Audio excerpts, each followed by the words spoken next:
அது தலைவர் சொன்ன டயலாக் இருக்குல்ல, அது யாருக்கு பொருந்துமோ இல்லையோ நண்பர் அண்ணாமலைக்கு பொருந்தும். அவரு கம்முன்னு இருக்க வேண்டிய இடத்துல கம்முன்னு இருந்திருந்தா அவர் இருக்க வேண்டிய இடத்துல இன்னும் தொடர்ந்து இருந்திருப்பாரு. அதனால எங்க கட்சி தலைவர் எப்ப எது பேசணும்னு அவர் சொல்ல தேவையில்லை. எங்க தலைவருக்கு நல்லாவே தெரியும். இந்த அண்ணாமலைங்கிற நாயினுடைய வாழை நிமிர்த்த முடியாது. நான் இந்த வாழை அப்படித்தான் இருக்கும். ஏன்னா அது உண்மையை பேசுற நாய். இந்த நாய் உண்மையை பேசுற நாய். இது ஜால்ரா அடிக்கிற நாய் கிடையாது.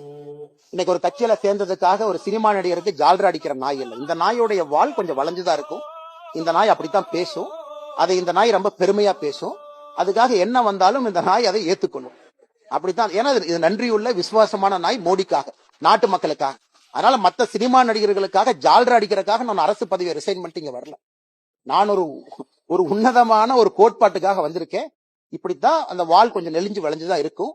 வருகின்ற காலத்திலையும் பல பிரச்சனைகளை நான் சந்திக்கத்தான் போறேன். ஆனா மக்களுக்காகத்தான் நான் சந்திக்கிறேன். அதை பெருமையாத்தான் எடுத்துக்கிறேன். ஒரு ஜால்ரா அடிச்சுதான் ஒரு பதவியில் இருக்க வேண்டும் என்றால் அந்த பதவி எனக்கு தேவையில்லை. அந்த பதவி